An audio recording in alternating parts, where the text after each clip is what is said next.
What if I told you that governments and corporations deliberately created some of our most common beliefs about addiction to shift blame away from systemic problems? The dark history behind addiction myths runs deeper than most people realize, and it's cost millions of lives. For decades, addiction was wrongly framed as a matter of willpower or moral failing. In the early 1900s, as opium use grew among working-class Americans, politicians blamed personal weakness instead of addressing poverty and unsafe working conditions. The tobacco industry perfected this strategy. Documents revealed in the 1990s showed companies deliberately promoted the myth that nicotine wasn't addictive. They funded fake research and paid scientists to claim smoking was a lifestyle choice, not a medical condition. This deception lasted 50 years and prevented millions from seeking proper treatment. Modern neuroscience destroys these myths. Brain imaging shows addiction physically rewires neural pathways, particularly in the prefrontal cortex, which is responsible for decision-making. When someone becomes addicted, their brain literally changes structure. Asking them to use willpower is like asking someone with diabetes to cure themselves through positive thinking.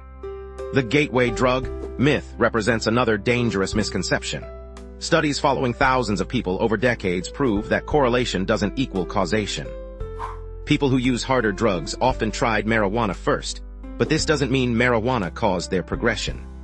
It's like saying milk is a gateway to alcoholism because most alcoholics drank milk as children. Perhaps the most harmful myth is that addiction treatment doesn't work. This belief stems from outdated moral models that treated addiction as a character flaw rather than a medical condition. Modern evidence-based treatments show success rates comparable to those of other chronic diseases.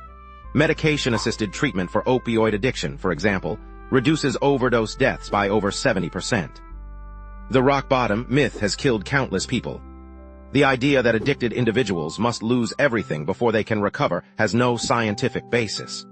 Early intervention consistently produces better outcomes than waiting for complete life destruction.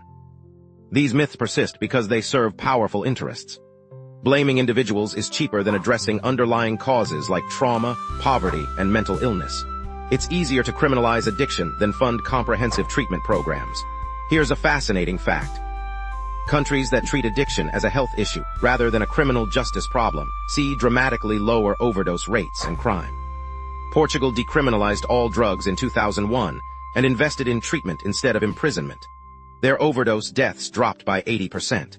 The next time you hear someone say addiction is about willpower, remember the corporate boardrooms and political campaigns that spent billions creating that lie.